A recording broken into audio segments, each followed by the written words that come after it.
Les bureaux ont commencé à fermer progressivement à partir de 18 heures à Conakry et dans les régions où aucun incident violent n'a été signalé. Dans les bureaux qui avaient fermé, le dépouillement des bulletins avait commencé aussitôt et se poursuivait à la lumière de lampes torches en certains endroits à Conakry, faute d'électricité. Une grande mobilisation des électeurs a été constatée tant à Conakry que dans des villes de l'intérieur, d'après diverses sources, ce qu'a confirmé la Commission électorale nationale indépendante CENI, estimant que le défi de la participation massive a été relevé. Des problèmes ont été signalés par endroits à Conakry et en province, notamment l'absence d'encre indélébile, des bureaux de vote ou cartes électorales introuvables. Des électeurs ont aussitôt dénoncé la qualité de l'encre utilisée qui n'était pas toujours indélébile, ce qui rend possible selon certains des votes multiples. Plus de 5 millions d'électeurs étaient appelés aux urnes pour ces législatives, les premières depuis celles de 2002. Elles devaient être organisées dans les 6 mois suivant l'investiture en décembre 2010 d'Alpha Condé, devenu le premier président démocratiquement élu de Guinée après 2 ans de transition agitée sous la coupe des militaires putschistes. Le scrutin a été repoussé plusieurs fois en raison d'absence de consensus entre pouvoir et opposition,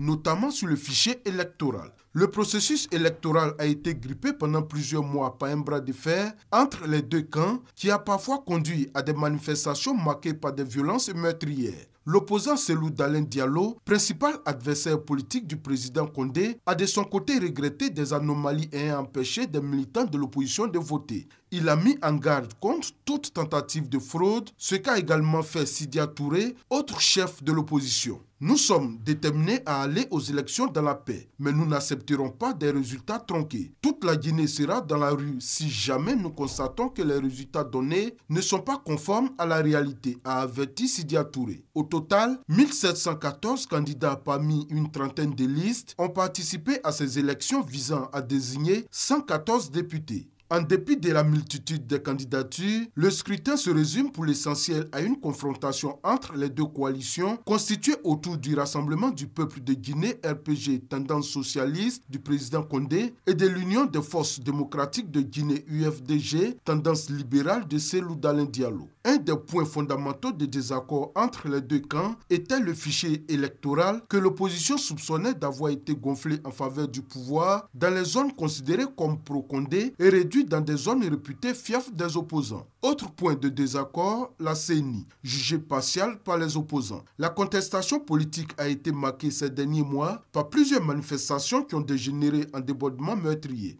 Et de récents heurts entre militants du pouvoir et de l'opposition ont fait craindre de nouvelles violences.